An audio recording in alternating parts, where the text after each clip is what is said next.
आपको चुना है। जय श्री राधे कृष्णा। दोस्तों, श्रीमद् भगवद गीता में भगवान श्री कृष्ण के द्वारा दी गई दिव्य वाणी है। इसकी महिमा अपरंपार है और अनंत है। इसे सभी शास्त्रों का खजाना कहा गया है, जो आपके जीवन को बदलकर सफलता की शिखर तक आपको पहुंचाएगी। दोस्तों, आज हम श्रीमद् भगवद गीता के 70 अति महत्वपूर्ण विचारों को जानेंगे, जो 70वें से शुरू होकर पहले पे खत्म होगी।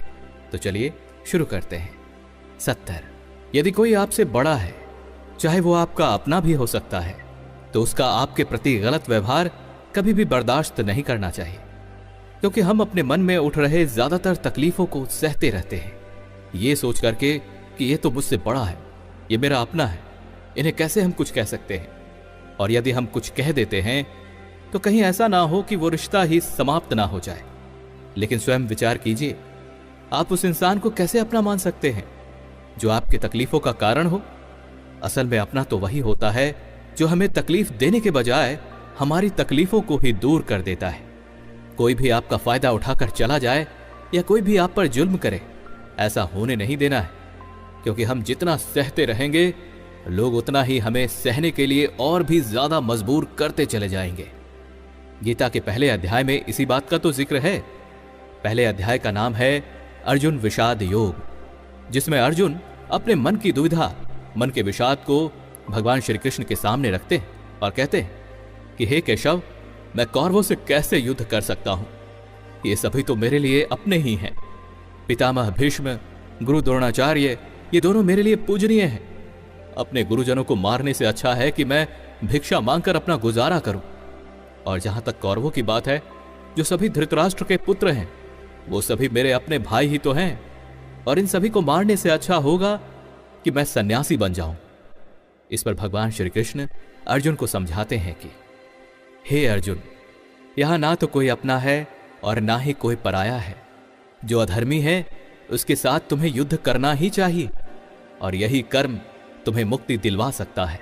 अपने मन में उठ रहे सभी मोह को तुम्हें अतिशीघ्र त्याग देना चाहिए, नहीं तो ये पूरा संसार आने वाले सभी कालों में तुम्हारी निंदा करता रहेगा, तुम्हें डरा हुआ कायर समझेगा। यहां बात अपने पराये की नहीं है, यह बात है धर्म और अधर्म की, सही और गलत की। यदि तुम गलत को सहते चले जाओगे और उसका अंत तुम नहीं करोगे, तो तुम्हारे सामने जो गलत कर रहा है उसका मनोबल बढ़ जाएगा और वो और भी ज्यादा गलत करने लग जाएगा, और संसार में जहां देखो बस पाप ही पाप दिखेगा।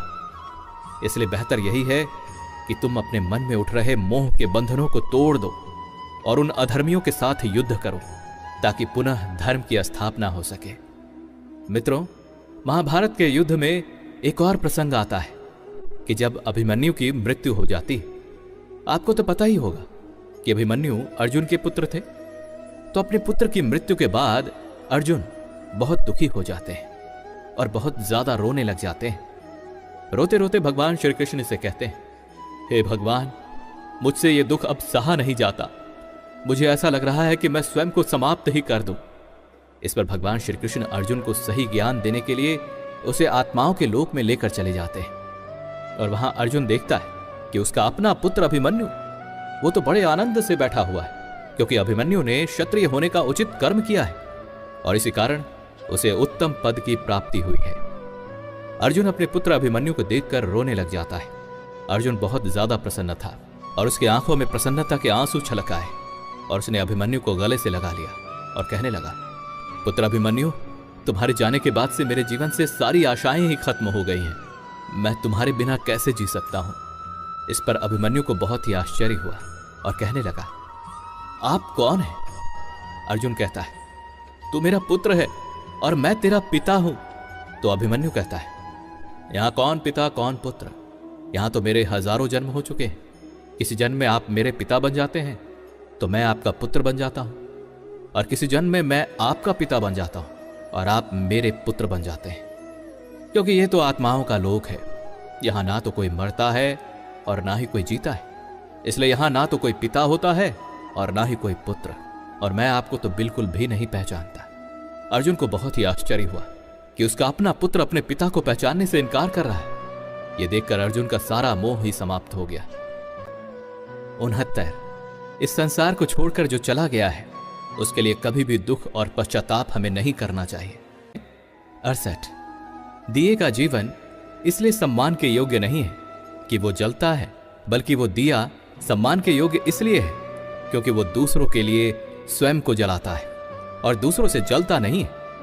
हमारे किसी आस्था की परीक्षा तभी सफल हो पाती है जब हमें जो चाहिए होता है वो हमें ना मिल पाए और फिर भी हम दिल की गहराइयों से भगवान को धन्यवाद देते हैं। 67 जब भी आप कोई अच्छा कर्म करते हैं तो उसे मन में कोई कामना किए बिना भगवान को अर्पित कर देना चाहिए।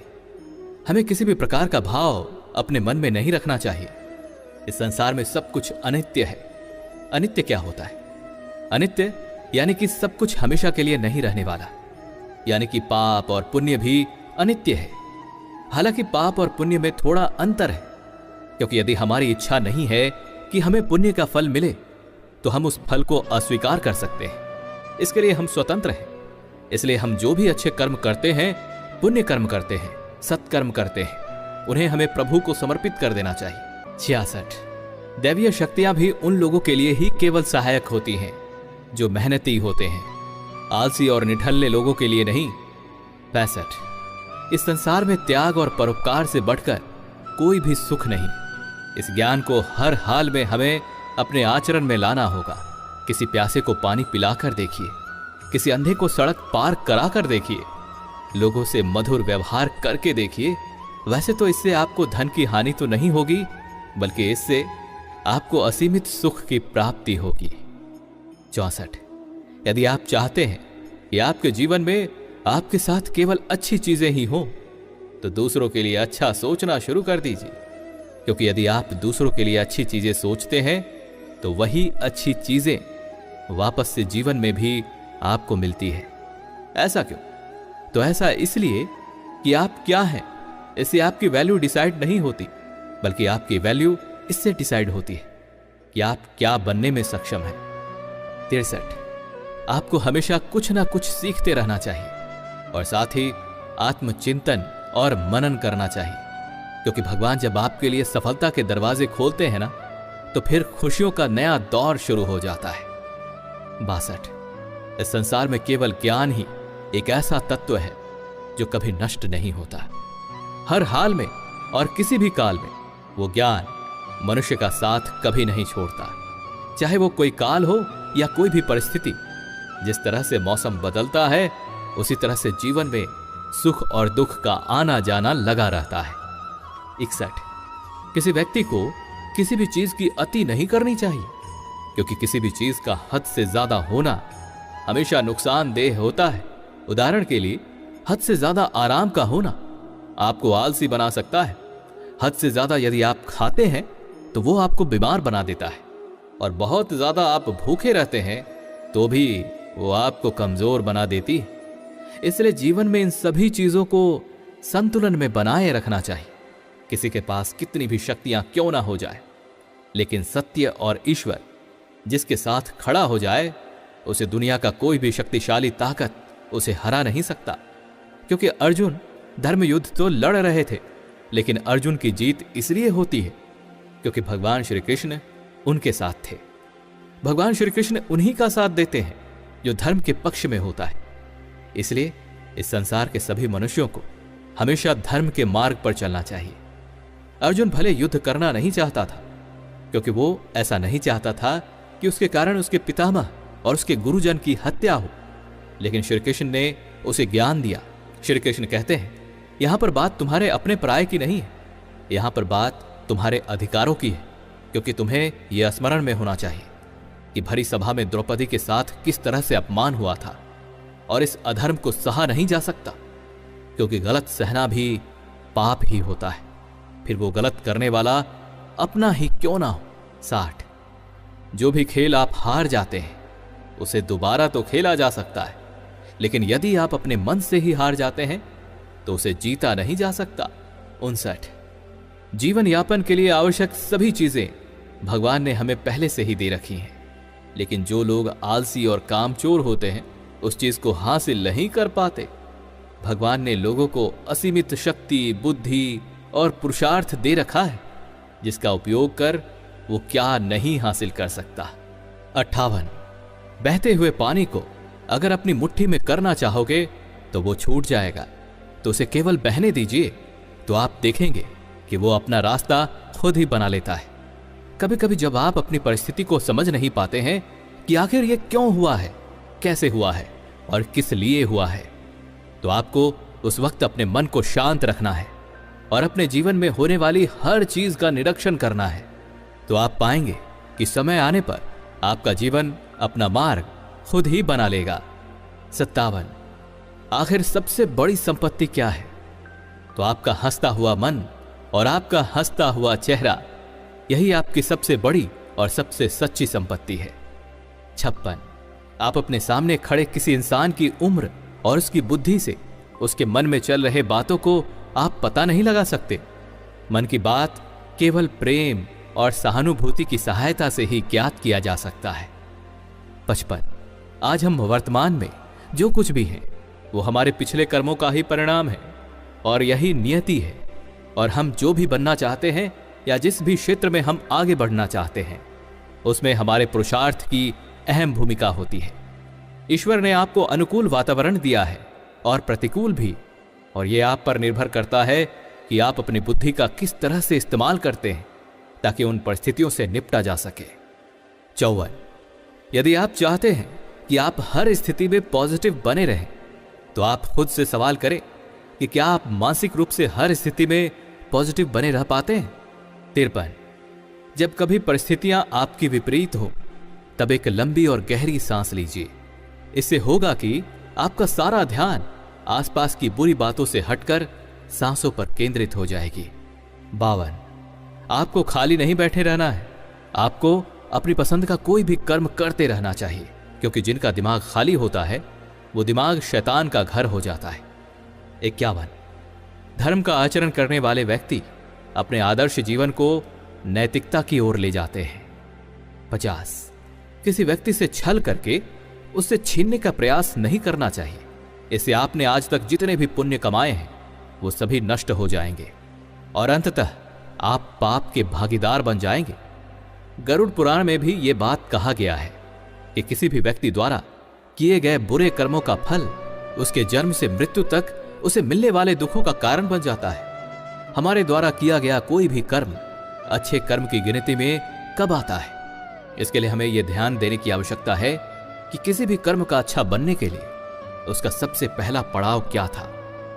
मनुष्य जितने भी कर्म करता है वो सभी उसके स्वयं के विचारों से ही निर्मित होता है, क्योंकि व्यक्ति की सकारात्मक और नकारात्मक सोच ही उसके विचारों को बनाती है और यही सकारात्मक और नकारात्मक विचार उसके कर्म को बनाती है। हमारा कर्म अच्छा होने के लिए हमारे आसपास का वातावरण भी बहुत बड़ी जिम्मेदारी निभाता है, क्योंकि ऐसा कहा जाता है कि व्यक्ति के आसपास जैसा वातावरण होता है वैसा ही वो बन जाता है। इसलिए अपने घर के वातावरण यानी कि माहौल और अपने शरीर के आभा मंडल को हमें सकारात्मक बनाना चाहिए। 49 आईने को चाहे 2 टुकड़ों में बांट दिया जाए या 1000 टुकड़ों में, उसकी काबिलियत कभी नहीं बदलती। इसलिए हमें अपने मूल व्यवहार को कभी बदलना नहीं चाहिए, चाहे कैसे भी परिस्थिति क्यों ना हो। जब हालात हमारे नियंत्रण से बाहर हो जाए, हमारे कंट्रोल से बाहर हो जाए, तो यदि आप अपनी मन की स्थिति को बदलते हैं तो सब कुछ तो नहीं, लेकिन बहुत कुछ आपके वश में हो जाता है। 48 कभी कभी ऐसा भी होता है कि समुद्र के शांत होने की प्रतीक्षा करने का समय ही नहीं होता, और उसी तरह आपको यदि अपने लक्ष्य तक पहुंचना है तो अपनी यात्रा को अतिशीघ्र शुरू करना ही होगा और तूफान अपना रास्ता खुद ही बना लेगा। 47 आपको अपना ज्यादा से ज्यादा समय उन्हीं के साथ बिताना चाहिए जो आपको खुश रखने में आपकी मदद करते हैं। 46 जब जीवन में अच्छे समय नहीं चल रहे होते हैं तब शांत रहकर स्थिति का सामना करना चाहिए। आपके मन में अशांति तभी आती है जब आपकी इच्छा के अनुसार आपको फल नहीं मिलते और आपके हिसाब से कुछ भी नहीं होता। तब हमें समझ आ जाता है कि जीवन हमेशा हमारी इच्छाओं के अनुसार नहीं चलने वाला, तो हमें परिस्थितियों को स्वीकार करने की क्षमता विकसित हो जाती है। कई बार हम अन्य लोगों से कुछ ज्यादा ही उम्मीदें लगा बैठते हैं और जब वो उम्मीदें पूरी नहीं होती हैं तो हमें बहुत दुख होता है, और जब हम अपने मन को शांत कर लेते हैं तो हम जीवन के अधिकांश पहलुओं को समझने और स्वीकार करने में समर्थ हो जाते हैं और हम अपने मन से मजबूत और सकारात्मक बन पाते हैं। 45, जब कोई कठिन परिस्थिति आती है तभी हमें अपने दिमाग को शांत रखने की आवश्यकता होती है। ऐसा इसलिए क्योंकि उस वक्त हमारे चारों ओर का माहौल हमारे सोच से विपरीत होता है। इसे समझने के लिए आप स्वयं विचार कीजिए कि अगर अचानक से कहीं पर आग लग जाती है तो आप उस वक्त क्या करेंगे और उस आग को कैसे बुझाएंगे? तो आपका उत्तर होगा कि ऐसी परिस्थितियों के लिए तो हमें पहले से ही इंतजाम करके रखना चाहिए। तो आपका कहना सही है। वैसे भी सभी जगहों पर ऐसी विकट परिस्थितियों से निपटने के लिए पहले से ही कुछ ना कुछ अरेंजमेंट कर रखा होता है। शायद ये बात आपको अजीब लग सकती है, लेकिन आपके प्रश्नों का उत्तर इसी में छुपा है कि जब आग लगती है तो आप अचानक से कुआं नहीं खोद सकते हैं। जब हमारे जीवन में कोई मुश्किल हालात, कठिन परिस्थिति आ जाती है तो अचानक से हम अपने मन को शांत नहीं कर पाते हैं। चाहे आप कितने भी मोटिवेशनल स्पीच सुन लें या देख लें या भक्ति भजन ही क्यों ना कर लें, मन आपका शांत नहीं हो पाता है। इसलिए यदि आपने पहले से ही अपने मन को हर स्थिति में शांत रखने की ट्रेनिंग दे रखी होती है या आपने पहले से ही अपनी सोच को सकारात्मक और आध्यात्म की ओर ले गए हुए होते हैं और ईश्वर के प्रति सच्ची भक्ति में अपने मन को लगा लिया होता है, अपने मन की तीव्र गति को अपने ध्यान के माध्यम से साधा हुआ होता है, या पहले से ही अपनी संगति अच्छे लोगों के साथ की हुई होती है, तभी आप अपनी मुश्किल हालातों में अपने मन को शांत रख पाते हैं। नहीं तो वही कहावत फिर से लागू हो जाएगी कि आग लगने पर कुआं नहीं खोदा जाता। इसलिए यदि आप शारीरिक और मानसिक रूप से उत्तम हैं तो आप कठिन परिस्थितियों में भी अपने मन को शांति मार्ग में ले जा पाते हैं।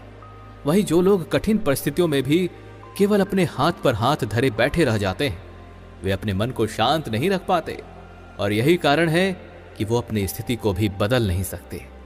44, कभी कभी जिंदगी में कुछ ऐसी परिस्थितियां आ जाती हैं, ऐसा लगने लग जाता है कि आखिर मेरे साथ ही ऐसा क्यों हुआ, या मेरे साथ जो भी हो रहा है बहुत गलत हो रहा है। लेकिन जब वो पल गुजर जाते हैं तब एहसास होता है कि यदि हमारे साथ ऐसा नहीं हुआ होता तो आज हमें यह मुकाम नहीं मिल पाता। 43, जीवन की राह टेढ़े मेढ़े और कांटों से भरा हुआ होता है। जीवन कोई फूलों की शेज तो है नहीं जिसे आसानी से पार किया जा सके। इसमें हमें उतार चढ़ाव देखने को मिलते ही हैं। इसलिए हमें खुद को कैसे जीवन में आगे बढ़ना है, इस पर हमें चिंतन करना चाहिए। 42, घृणा, ईर्ष्या, क्रोध आदि ये सभी मनुष्य के दुर्गुण हैं जो आपकी प्रगति में बाधक होते हैं। इन सब से आप जितना दूरी बनाकर रखेंगे तो आपके लिए उतना ही अच्छा रहेगा, क्योंकि यदि आप किसी के साथ घृणा और क्रोध का भाव रखते हैं तो आप स्वतः अपनी ऊर्जा को स्वयं ही बर्बाद कर रहे होते हैं। अपने मन के भीतर बैठे दुर्गुणों को एक एक कर बाहर फेंकना होगा और अच्छे गुणों यानी कि सद्गुणों को हमारे मन में भरते जाना होगा, क्योंकि जो बुरी आदतें होती है ना, वो हमारे मन में किराएदार की तरह आ जाते हैं और मालिक बनकर बस जाती है और यही सभी दुखों का और अशांति का कारण बन जाती है। 41, आप केवल कुछ देर के लिए अपनी आंखें बंद कीजिए और अपने दिमाग को भी बंद कर लें, क्योंकि वहां एक ऐसी शांत भूमि होगी जो आपकी मौजूदगी का इंतजार कर रही होगी। 40, शास्त्रों में इस बात का उल्लेख है कि 84 लाख योनियों से गुजरने के बाद ही मनुष्य जीवन की प्राप्ति होती है। साथ ही यह भी वर्णित है कि मनुष्य योनि में ही जन्म और मरण के चक्र से निकलकर ही मोक्ष की प्राप्ति की जा सकती है। मनुष्य के द्वारा किए गए कर्म का फल उसकी वर्तमान परिस्थिति और दैवीय शक्तियों के मिलने से ही निर्धारित होता है। और ऐसा भी कहा जाता है कि यदि अच्छे कर्मों की गिनती बुरे कर्मों की गिनती से ज्यादा है तो बुरे कर्मों का फल इसी जन्म में भोगना पड़ता है, और जो व्यक्ति के अच्छे कर्म होते हैं उसका फल उसे अगले जन्म में मिल पाता है। और इसी तरह यदि मनुष्य आज तक जितने भी कर्म कर चुका है उसमें यदि बुरे कर्मों की गिनती उसके अच्छे कर्मों की गिनती से ज्यादा है तो उसे इस जन्म में अच्छे कर्म के फल को भोगना ही पड़ेगा, और उसके बुरे कर्मों का फल उसे अगले जन्म में मिलना निर्धारित होता है। तो आखिर एक व्यक्ति को कौन कौन से कर्म करने चाहिए? उस व्यक्ति से अपेक्षा की जाती है कि अपने घर परिवार की जरूरतों का ख्याल रखे, और यदि उसके पास अधिक पैसा है तो अत्यधिक धन को संभाले रखना भी बुरा कर्म ही बताया जाता है, क्योंकि उस अत्यधिक धन का इस्तेमाल उस व्यक्ति को मुसीबत के समय तो अवश्य ही करना ही चाहिए। साथ ही साथ दान पुण्य का कर्म भी करना चाहिए, न कि उसे धन बचाने के लालच में पड़े रहना चाहिए। व्यक्ति को अपनी कमाई से अधिक खर्च नहीं करना चाहिए और उसका जितना सामर्थ्य है उतना ही उसे दान पुण्य करना चाहिए। 39, मनुष्य अपने शांत मन के जितना करीब जाता है वो अपने मन को उतना ही मजबूत बना पाता है। मन को आप पानी की तरह समझिए, क्योंकि जब पानी अशांत होता है तो उसमें से कुछ भी देखना मुश्किल हो जाता है। बिल्कुल उसी तरह जब आपका मन अशांत रहेगा तो आपको सही गलत साफ साफ दिखना ही बंद हो जाएगा, और जब आपका मन शांत हो जाएगा तो आपको सच और झूठ साफ साफ दिखने लग जाएंगे। 38, समय पर भरोसा रखना चाहिए। ऐसा इसलिए क्योंकि आज तक कोई भी रात ऐसी नहीं हुई है जिसके बाद कभी सवेरा ही ना हुआ हो। जंगल में लगी बड़ी से बड़ी आग को भी एक दिन शांत होना ही पड़ता है। 37, चाहे जो भी स्थिति हो, अच्छी या बुरी, आपको अपने ऊपर केवल नियंत्रण रखना होगा और सभी के साथ अच्छे संबंध रखने होंगे, ताकि आपका व्यक्तित्व शांत और निर्मल आभा से परिपूर्ण हो। और यदि आप ऐसा कर लेते हैं तो आप अपनी स्थिति का सामना आसानी से कर पाएंगे। 36, कर्म करते रहने से मन में बुरे विचार नहीं आएंगे, और साथ ही आपके द्वारा कर्म किए जाने पर आपको अवश्य कुछ ना कुछ मिलेगा, और यदि वो फल बुरा हुआ तो आपको एक सीख मिलेगी, नहीं तो सफलता अवश्य ही प्राप्त होगी।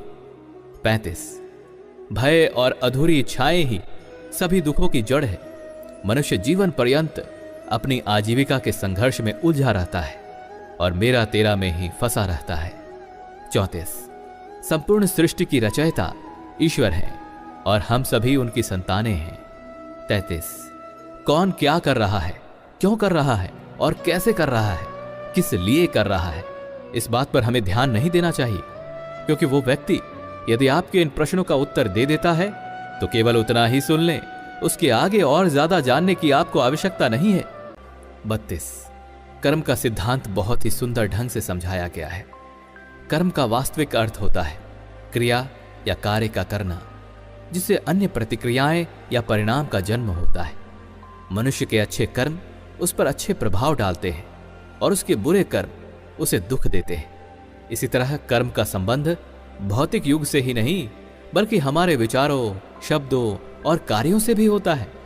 संसार में यह माना जाता है कि कर्मों का चक्र होता है, जिसमें पूर्व जन्म के किए गए कर्मों का फल भविष्य में मिलता है। कार्य कारण सिद्धांत का संबंध न केवल भौतिक युग से होता है बल्कि यह भावनात्मक और मानसिक स्तर पर भी लागू होता है।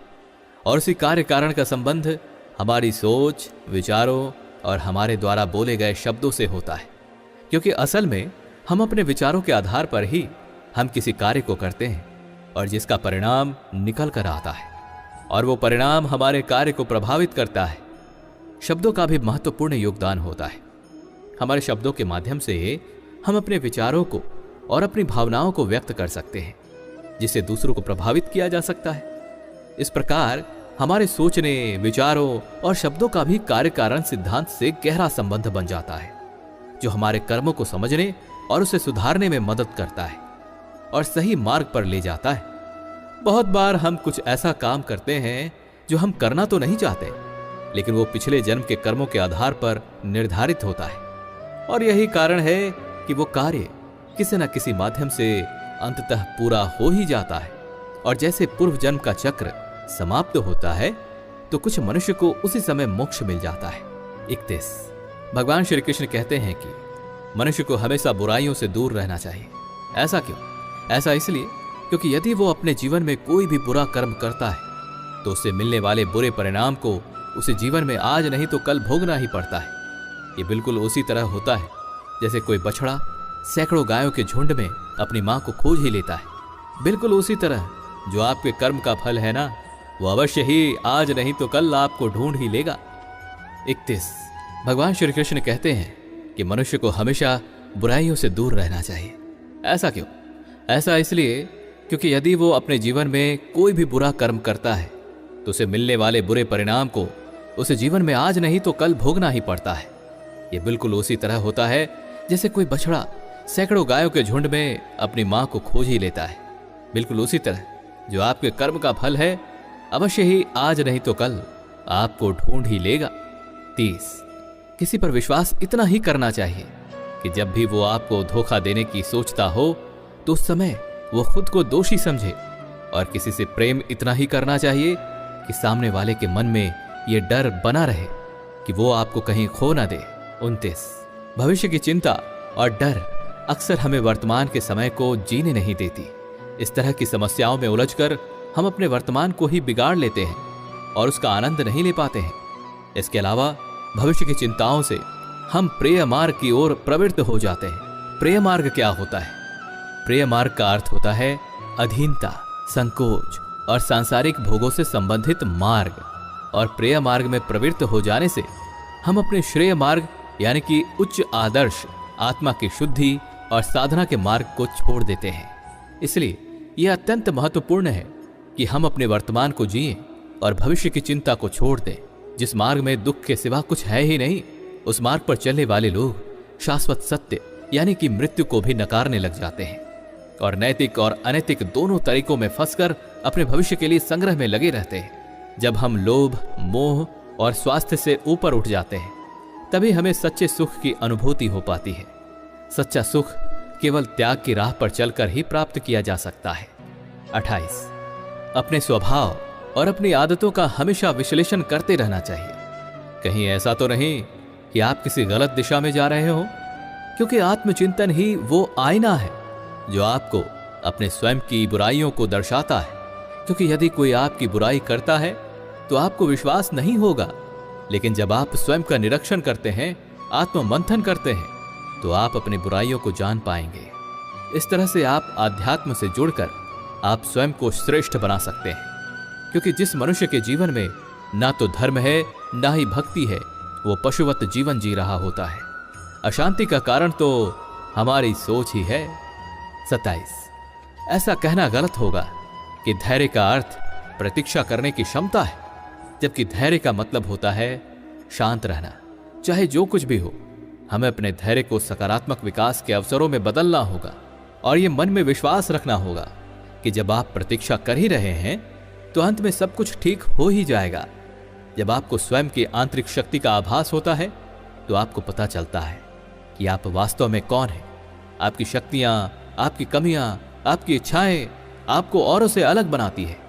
इससे यह होता है कि आप अपने आसपास की दुनिया और आपके सामने आने वाली चुनौतियों के लिए आप और ज्यादा मजबूत खड़े रहते हैं, जिससे आपकी सारी चिंताएं, आपका सारा तनाव आप पर कोई नकारात्मक असर नहीं दिखा पाता है। 26, विश्वास को कभी भी तर्क की कसौटी पर नहीं कसा जा सकता। इसलिए विश्वास करें कि सभी जीव जंतु, चाहे इंसान हो, पशु हो, पक्षी हो या पेड़ पौधे हो, सभी में परमात्मा का वास होता है। और ये मानकर अपने मन से घृणा और ईर्ष्या को त्याग देना चाहिए और उन सभी जीव जंतु से प्रेम का भाव रखिए, और यही निरंतर सुख और शांति प्राप्त करने का मार्ग है। 25, हमें जीवन में सफलता प्राप्त करनी हो तो इसके लिए हमें 3 चीजों की आवश्यकता होती है: धर्म, धैर्य और साहस की। संसार में कोई भी व्यक्ति अपने जन्म से महान नहीं होता, बल्कि उसके द्वारा किए गए कर्म से वो महान बन पाता है। 24, घर में छोटे मनमुटाव तो होते रहते हैं और यही मनमुटाव किसी बड़े कलह का कारण बन जाता है। ऐसा इसलिए होता है कि हम अक्सर छोटी छोटी बातों को बड़ा बना देते हैं। हमारा क्या कर्तव्य है उसकी ओर हम ध्यान ही नहीं देते, बल्कि हम केवल अपने अधिकारों को ही जताते रहते हैं और अपने कर्तव्यों को भूल जाते हैं। और वहीं दूसरी ओर यदि हम अपने कर्तव्यों को संपूर्ण निष्ठा भाव से करते हैं और दूसरों की बातों को ध्यान से सुनते हैं, समझते हैं, तो हम इस समाधान पर आते हैं कि हमारे मनमुटाव और कलह का असली वजह यही होता है कि हम एक दूसरे की बातों को गंभीरता से नहीं लेते और उनके विचारों और अनुभवों को नजरअंदाज कर देते हैं। और अंत में हमें पता चलता है कि हमारे जो मनमुटाव का जो असल कारण होता है वो बेतुके और बिना सर पैर वाले होते हैं। अपने अहम को बढ़ावा देने के बजाय यदि कारणों पर विचार करें तो मनमुटाव का सवाल ही नहीं उठता, क्योंकि सेवा लेने के बजाय सेवा देने का भाव यदि आप अपने मन में रखते हैं तो आपकी प्रसन्नता कई गुना बढ़ जाती है। प्रेम और मधुर व्यवहार से कोई मनुष्य ही नहीं बल्कि पशु पक्षी भी अपने बन जाते हैं। 23, जब दुखों से हमारा मन परेशान हो जाता है, हम हारा हुआ खुद को महसूस करते हैं, तो हमें घबराने की आवश्यकता नहीं है, हमें ये आत्मचिंतन करना चाहिए कि हमारा जीवन इतने संघर्षों से भरा हुआ क्यों है। इसे हमें गहराई से सोचना चाहिए।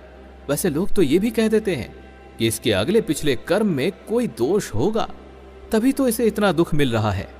लेकिन असल में आपको यह समझना चाहिए कि उस कर्म के लिए ईश्वर ने आपको चुना है। 22 कर्म धर्म का मूल अंश होता है। धर्म के नियमों के अनुसार हमेशा सच्चे और पुण्य कर्म करने चाहिए, और यदि मनुष्य ऐसा करता है तो उसे सुख और शांति की प्राप्ति होती है। तो आखिर सबसे बड़ा कर्म किसे माना जाता है? तो दान करना ही सबसे बड़ा कर्म माना जाता है। निस्वार्थ भाव से किया गया कोई भी कर्म सात्विक और उत्तम कहलाता है, जो हमें आत्मिक और मानसिक शुद्धता देता है। मनुष्य के जो अच्छे कर्म होते हैं वे संतुष्टि और सुख की अनुभूति कराता है, परंतु जो उत्तम कर्म होते हैं वे आत्मा की शुद्धता और उन्नति की दिशा में आगे बढ़ाने में मदद करता है। इसलिए कर्ता भाव से और निस्वार्थ भाव से कर्म करना चाहिए। श्रीमद् भगवत गीता में कर्म को बहुत ही महत्वपूर्ण और गहराई से समझाया गया है। गीता के अनुसार निष्काम भाव से किए गए कर्म सभी कर्म बंधनों से मुक्ति का मार्ग होता है, और ऐसा भी कहा गया है कि कर्म फल की अभिलाषा को त्याग कर ईश्वर के लिए कर्म करना ही वास्तविक कर्म योग है। कर्म योग के अनुसार हमें कर्म करते समय उस कर्म के फल की आशा और आसक्ति को त्याग देना चाहिए, और उस कर्म में ही अपना सर्वस्व समर्पित कर देना चाहिए, और कर्म के फल की चिंता हमें नहीं करनी चाहिए। ये निष्काम भाव से किया गया कर्म हमें सभी बंधनों से मुक्ति का मार्ग दिखाता है और हमें मोक्ष की प्राप्ति में सहायक होता है। जो इंसान सिर्फ अपने गुजरे हुए या आने वाले कल के बारे में ही सोचता रहता है, वो अपने जीवन में कभी खुश नहीं रह सकता। वास्तव में जो बीता हुआ कल है या आने वाला कल है, उसका कोई अस्तित्व नहीं है, वो केवल आपकी सोच में होती है। इसलिए अपने मन को इस तरह से तैयार कीजिए कि केवल वर्तमान यानी कि आज में जीना सीखें, और इस वर्तमान समय के प्रत्येक क्षण का भरपूर सदुपयोग कर सके। जब हम अत्याचार और अन्याय के सामने खड़े होते हैं तो हमें उसका विरोध करना चाहिए, क्योंकि यदि हम गलत को सहते रहेंगे तो गलत करने वाले का मनोबल बढ़ जाएगा और वो आपके साथ और भी ज्यादा गलत करने लग जाएगा। अर्जुन ने जब भगवान श्री कृष्ण से कहा, हे केशव, मैं जिससे युद्ध करने जा रहा हूं वो तो मेरे अपने भाई और मेरे गुरुजन हैं, और मेरे अंदर इतनी साहस नहीं है कि मैं उनसे युद्ध कर सकूं, तो भगवान श्री कृष्ण ने अर्जुन को श्रीमद् भगवत गीता का ज्ञान दिया और कहा, जिन्हें तो अपना मान बैठा है वो सभी तो पाप के पक्ष में खड़े हैं, और तुम यदि इन पापियों से युद्ध नहीं करते हो तो समाज में और भी ज्यादा पाप बढ़ जाएगा, और यदि तुम गलत का साथ देते हो और उसका विरोध नहीं करते हो तो तुम भी गलत कहलाओगे। तुम यदि चुपचाप अन्याय को सहते रहोगे तो इससे सामने वाले को और ज्यादा बल मिल जाएगा और तुम्हें कमजोर समझने लग जाएगा। लेकिन जब आप उसके द्वारा किए गए अधर्म का विरोध करते हैं, उस अधर्म को होने नहीं देते, तो सामने वाला दुष्कर्मी अपनी सीमाओं में रहना सीख जाता है। आज के परिप्रेक्ष्य में देखें तो ये तो कलयुग है, और यदि आपको खुश रहना है तो आपको अपनी रक्षा खुद करनी होगी। रिश्तों के कारण हम कभी दुखी नहीं होते, लेकिन उन रिश्तों में हमारा जो मोह होता है ना, वही हमारे दुखों का असल कारण होता है। ऐसा क्यों? क्योंकि मोह उम्मीदों से जुड़ा हुआ होता है, लेकिन प्रेम केवल त्याग जानता है। मोह केवल एक या दो के लिए ही होता है, जिसे हम अपना मान बैठते हैं, लेकिन प्रेम सभी के लिए होता है। मोह से हम कमजोर हो जाते हैं, जबकि प्रेम से हम असीमित शक्ति को महसूस कर पाते हैं। मोह में व्यक्ति एक दूसरे को बांधने की कोशिश करता है, जबकि प्रेम से हर एक व्यक्ति खुद को स्वतंत्र महसूस करता है। इसलिए भगवत गीता से हमें यह सीखने को मिलता है कि हमें हमेशा अच्छे कर्म करते रहना चाहिए, क्योंकि आपके अच्छे कर्म ही आपको मुश्किल घड़ी में आपको परेशानी से बचाते हैं। क्योंकि यदि आप गलत कर्म करते हैं तो उसकी सजा भी आपको अवश्य मिलती है। भगवत गीता में भगवान श्री कृष्ण अर्जुन को कहते हैं, हे अर्जुन, क्षत्रिय होने के नाते तुम्हारे लिए जो सही कर्म है उसी कर्म को करो। दुनिया तो ज्ञान और अज्ञान दोनों से चलती है, इसलिए दुनिया का अनुसरण करना उचित नहीं है, लेकिन सत्य का अनुसरण करना ही तेरा वास्तविक धर्म है। और तेरा वास्तविक कर्म यही है कि तू अधर्म का नाश कर, ताकि धर्म की रक्षा हो सके। उसी प्रकार आज के परिप्रेक्ष्य में देखें तो मित्रों, प्रत्येक इंसान का अलग अलग कर्तव्य होता है। हमें कभी भी ऐसा नहीं सोचना चाहिए कि जो सब लोग करते हैं वैसा हम भी करें, क्योंकि अगर हम वही करेंगे जो सभी कर रहे हैं तो आप भी उस भीड़ में कहीं खो जाएंगे। लेकिन आप उचित निर्णय लेकर वही कर्म करते हैं जो आपके लिए सही है, जो आप में प्रतिभा है, तो आप उस भीड़ से अलग हो जाएंगे। इस बात का हमें सदैव स्मरण रखना चाहिए कि जो चीज हमारी है वो कहीं ना कहीं या कभी ना कभी हमें अवश्य ही मिल जाएगी, और जो हासिल नहीं हुआ है उसका शोक हमें नहीं करना चाहिए। मनुष्य के हाथ में केवल उसका कर्म है, उसका फल नहीं। आप अपने जीवन में किसी की मदद करें या ना करें, लेकिन ये अवश्य ध्यान रखना चाहिए कि आपके कारण किसी को दुख ना पहुंचे, क्योंकि यदि आप किसी का भी दिल दुखाते हैं तो ये उस समय आपको पता नहीं चलता, लेकिन जब आपका दिल दुखेगा ना, तभी आपको समझ में आ जाता है। 21 जो लोग बुद्धिमान होते हैं वो ना तो अपने किसी मृत का शोक करते हैं और ना ही जीवित के लिए चिंता करते हैं, क्योंकि ज्ञानी लोगों का पहले से ही मन शांत होता है और वो जानते हैं कि जिनकी मृत्यु हो गई है उन्हें फिर से किसी शरीर में जाना ही होगा, और जो अभी जीवित है उसकी मृत्यु अवश्य ही किसी न किसी दिन होगी। 20 मनुष्य अपने जीवन में जो भी प्राप्त करता है उसके लिए वो केवल अपने भाग्य को दोषी मानता है, बल्कि उसे ये जानना चाहिए कि उसके भाग्य से भी बड़ा उसका कर्म होता है। बहुत बार हमें ऐसा लगता है कि हमने तो बहुत अच्छा काम किया है, फिर भी हमें उसका सही परिणाम नहीं मिलता और हमें लगता है कि भगवान हमारे साथ अन्याय कर रहे हैं, हमें केवल दुख ही दुख देते हैं। लेकिन असल में कभी कभी हमारे द्वारा किए गए अच्छे कर्मों का फल हमें सीधे सीधे या तुरंत नहीं मिल जाता। हमें जो भी मिलता है उससे हमारी भलाई ही होती है, चाहे वो भलाई हमारे अनुभव के रूप में हो, चाहे हमारे लिए किसी नई चीज को सीखने के अवसर के रूप में हो। क्योंकि जब हम दिक्कतों का सामना करते हैं तब हम अपनी अंतरात्मा को और भी गहराई से समझते हैं। भगवान हमेशा सही रास्ते पर ले जाते हैं, हालांकि हम उसे समझ नहीं पाते, लेकिन उनका प्यार और दया हमें हमेशा साथ देती है। 19 मृत्यु एक शाश्वत सत्य है जो कभी भी किसी भी काल में बदल नहीं सकता, इसे टाला नहीं जा सकता। इस संसार के जन्म के बाद से ही जन्म और मरण का चक्र चलता आ रहा है।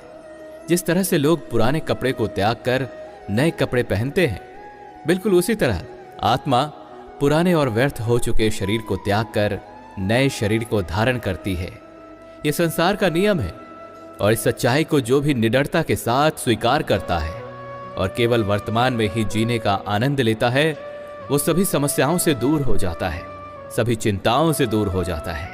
18 कम से कम एक बार समय निकालकर कुछ पलों के लिए दिल से ईश्वर को याद कीजिए, तो आप पाएंगे कि वो आपकी मदद करने अवश्य ही आएंगे।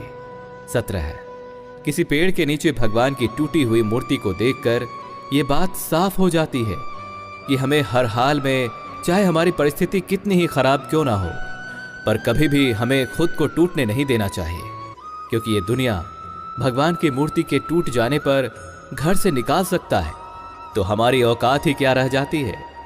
16 जीवन में कुछ पाना है या किसी सफलता को या किसी मुकाम को हासिल करना है तो स्वयं पर भरोसा करना होगा, क्योंकि यदि हम किसी सहारे पर भरोसा करते हैं, चाहे वो सहारा कितना ही सच्चा या अच्छा हो, वो अवश्य ही एक ना एक दिन साथ छोड़ ही जाता है।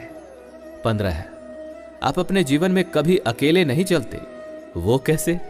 जब कभी आप किसी चीज से निपटते हैं तो आपके साथ ऐसे लोग होते हैं जो या तो आपके साथ खड़े होते हैं, या फिर ऐसे लोग भी होते हैं जो आपको देखते हैं कि आप उन चीजों से कैसे सामना कर रहे हैं। 11 गीता में भगवान श्री कृष्ण कहते हैं, योग क्षेमम वहाम्यहम, यानी कि जो भी भक्त अनन्य भाव से मेरे चिंतन करते हुए मुझे पूजता है, ऐसे साधकों के योग क्षेम को मैं स्वयं वहन करता हूं। जहां पर योग का अर्थ है सीखना या ज्ञान प्राप्ति करना, जिसे हम संपूर्ण रूप से अधिग्रहण भी कह सकते हैं। क्षेम का अर्थ है संरक्षण, यानी कि देखभाल करना। भगवान श्री कृष्ण कहते हैं, हे अर्जुन, जो भी मनुष्य मुझ में अभिन्न होकर सदैव ध्यान मग्न रहते हैं और हर समय सर्वत्र मेरी पूजा करते हैं, जो सदैव मुझसे जुड़े रहते हैं, उसके पास जो कमी है उसे मैं पूरा करता हूं। और जो उनके पास पहले से ही है उसे मैं सुरक्षित रखता हूं। 13, अगर आप अपने मन को शांत कर लेते हैं तो विश्वास रखें आप इस दुनिया में जो चाहे जीत सकते हैं। ऐसा इसलिए होगा क्योंकि आप अपने कर्मों का सदुपयोग करने में सक्षम होंगे। इससे आप संसार को चमत्कार के अलावा कुछ नहीं देंगे। और यह बात हमेशा ध्यान में रखें, यह संसार आश्चर्य के सामने झुक जाती है। कोई इंसान यदि दुख भोग रहा है, दुख को सहन कर रहा है, तो उसे किसी के कारण उसे दुख नहीं मिलता। उसके दुखों का कारण उसका अपना स्वयं का कर्म होता है, जिसकी वजह से उसे दुख उठाना पड़ता है। आज के संसार में कौन नहीं चाहता कि वो सुखी जीवन व्यतीत करे, लेकिन जो वो कर्म कर रहा है उस कर्म में ही यदि वो सुखी नहीं है तो उसे उस कर्म के फल के रूप में सुख कहां से मिलने वाला है। विज्ञान भी यही कहता है कि हर किसी क्रिया की प्रतिक्रिया होती है, क्योंकि यदि आप आग में हाथ डालते हैं तो हाथ तुरंत जल जाता है, लेकिन यदि किसी वृक्ष का बीज आप बोते हैं तो उस वृक्ष से फल आने में कई साल लग जाते हैं, लेकिन फल मिलता अवश्य है। 12, जिस प्रकार आप अपने देश की करेंसी को किसी अन्य देश की करेंसी में कन्वर्ट करा लेते हैं, बिल्कुल उसी तरह आप अपने पुण्य को ईश्वर के प्रेम में कन्वर्ट करा लीजिए। 11, जब भी आपके जीवन में कोई बुरे हालात या बुरी परिस्थिति आए तो आप समझें कि भगवान ने किसी मुश्किल रोल के लिए आप जैसे बेहतरीन कलाकार को चुना है। सभी घटनाओं के पीछे प्रकृति का कोई ना कोई उद्देश्य होता है। परिस्थितियों को हमें घड़ी की सुई की तरह समझना चाहिए, क्योंकि सभी को अपने हिस्से का सुख और दुख मिलता है और उन्हें उन सुख और दुख को स्वयं ही खुद ही भोगना पड़ता है। सुख में तो लोग आपसे जुड़ेंगे, दुख में आपकी मदद करने कोई नहीं आता। सभी दर्शकों की तरह मूक खड़े रहते हैं और बहुत बार तो ऐसा होता है कि हम दुख की स्थिति में खुद को पूरी तरह से अकेला पाते हैं। और ये सोचकर हमें परेशान नहीं होना चाहिए। हमें ये समझना चाहिए कि हमारे आसपास जो ईश्वरीय शक्ति है, बस हमें उन शक्तियों को पहचानने की आवश्यकता होती है। 10, धर्म के माध्यम से व्यक्ति छल कपट और ईर्ष्या जैसे अनैतिक कार्यों में लिप्त नहीं होता, क्योंकि धर्म व्यक्ति को सच्चाई, ईमानदारी और सामाजिक न्याय के मार्ग पर चलने की शिक्षा देता है, जिससे वो व्यक्ति संतोष और समृद्धि की भावना को जागृत कर पाता है। क्योंकि वो जो मेहनत से कमाता है, वो मेहनत से कमाए हुए धन को ही परमात्मा की इच्छा का फल मानता है। इस तरह धर्म का आचरण व्यक्ति को नैतिक एवं आध्यात्मिक उन्नति में मदद करता है। लोभ, क्रोध और मोह ये हमेशा दुख देने वाले होते हैं। इनसे हमेशा हमें बचकर रहना चाहिए, नहीं तो सुख और शांति हमसे दूरियां बना लेंगी। 9, खुशियों के पीछे भागते रहोगे और केवल खुशियों की कामना ही करते रहोगे तो फिर कभी खुशियां मिलेगी ही नहीं। लेकिन मन से खुश होकर यदि आप अपना काम करते रहेंगे तो खुशी अवश्य ही मिलेगी। 8, हमारा मन अगर अशांत होता है तो उसका सबसे बड़ा कारण हमारी सोच ही होती है। वही सोच जब गुरु से जुड़ती है और भगवान से जुड़ती है तो साधारण इंसान भी असाधारण बन जाता है। तो आखिर हमारे मन में प्रश्न उठता है कि शांति का मूल मंत्र क्या है। तो हमें अपने जीवन को संतुलित करना, पूजा पाठ, हर चीज के लिए समय निकालना, नियमों से खुद को बांधना और आध्यात्मिक हो जाना, ध्यान लगाना, मन से नकारात्मक विचारों को निकाल फेंकना और सभी शुभ विचारों को अपनी ओर आकर्षित करना ही शांति का मूल मंत्र है। 7, आपका मित्र कितना गरीब है और कितना अमीर ये मायने नहीं रखता, बल्कि क्या वो आपके बुरे समय में आपका साथ देता है ये ज्यादा मायने रखता है। 6, असल में कोई सफलता की राह नहीं होती, बल्कि सफलता तो आपके मन के भीतर की होती है। अगर आपने खुद को स्वयं के मन को जीतने के लिए तैयार कर रखा है तो कोई और आपको हरा नहीं पाएगा। 5, मनुष्य को केवल अच्छे लोगों की संगति में रहना चाहिए और बुरे कर्म करने वाले, दुष्ट और कपटी विचारधाराओं के लोगों की संगति से खुद को बचा कर रखना चाहिए, क्योंकि बुरी संगति हमें हमेशा ही बुरे परिणाम की ओर ले जाती है। अपने स्वार्थ के लिए कभी भी दूसरों को नुकसान नहीं पहुंचाना चाहिए, क्योंकि शास्त्रों में यह भी बताया गया है कि जो जैसा बोता है वो वैसा ही काटता है। 4, किसी परिस्थिति में आप खुश हो जाएंगे तो कोई परिस्थिति आपको रुला देगी, लेकिन हर हाल में आपको अपने मानसिक संतुलन को कभी खोना नहीं चाहिए। तो आखिर ये सवाल उठता है कि आखिर विपरीत परिस्थितियों में भी हम अपने संतुलन को कैसे बनाए रख सकते हैं और अपने जीवन की राह पर आगे कैसे बढ़ें। तो सबसे पहले आप अपने नियमों पर कायम रहें, अनुशासन का पालन करें और छोटी छोटी बातों में उलझकर अपना कीमती समय बर्बाद ना करें। आपका जीवन बहुत मूल्यवान है। जो समय बीत गया है वो लौटकर कभी नहीं आने वाला। इसलिए बेकार की चीजों में अपने समय और शक्ति को बर्बाद ना करें। अपने जीवन में एक लक्ष्य को निर्धारित करें, क्योंकि अगर जीवन में लक्ष्य नहीं होता है तो उस जीवन का कोई मूल्य नहीं रह जाता। और यदि आपने किसी लक्ष्य को साध रखा है तो आपको दिशा भी मिलेगी और इस दिशा में कुछ करने का उत्साह भी मिलेगा।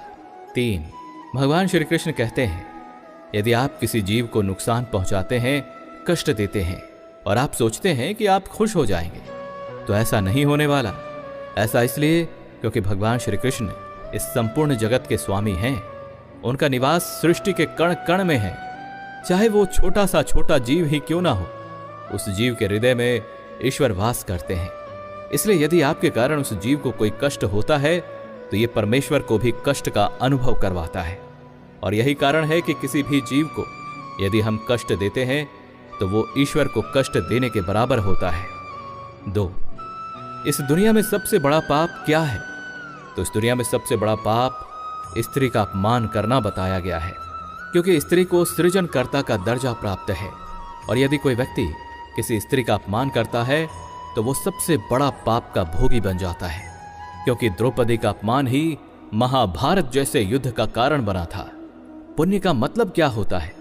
तो पुण्य का अर्थ है किसी व्यक्ति के द्वारा दी गई निस्वार्थ भाव सेवा, मन में सकारात्मक विचार रखना और मन से द्वेष, लोभ, लालच, ईर्ष्या, अहंकार को निकाल फेंकना और इन सभी को अपने ऊपर हावी नहीं होने देना चाहिए। तो ये सभी कर्म सामूहिक रूप से पुण्य कर्म कहलाते हैं। पहला, मनुष्य की मृत्यु के बाद भी जो कर्म उसके अगले जन्म में चले जाते हैं उसे प्रारब्ध कर्म कहा जाता है। और ये प्रारब्ध 3 प्रकार के होते हैं। मंद प्रारब्ध, जिसे वैदिक पुरुषार्थ के सहयोग से बदला जा सकता है। दूसरा है तीव्र प्रारब्ध, जो हमारे पुरुषार्थ और संतों के पुरुषार्थ से बदला जा सकता है। और तीसरा है तीव्र प्रारब्ध, इसे बदला ही नहीं जा सकता, क्योंकि इस प्रारब्ध में जो होना है वो होकर ही रहता है।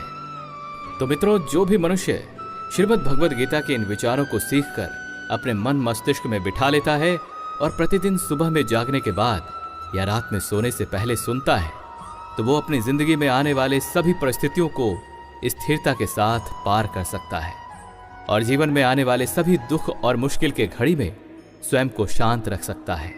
मित्रों, इस वीडियो से आपने कुछ भी सीखा है तो कमेंट में जय श्री राधे कृष्णा अवश्य लिख दीजिए और अपने विचार भी अवश्य लिखिए। साथ ही वीडियो को लाइक करके चैनल को सब्सक्राइब कर लीजिए और बेल नोटिफिकेशन आइकन को ऑल पर सेट कर लीजिए। आपका सदा भला हो। धन्यवाद।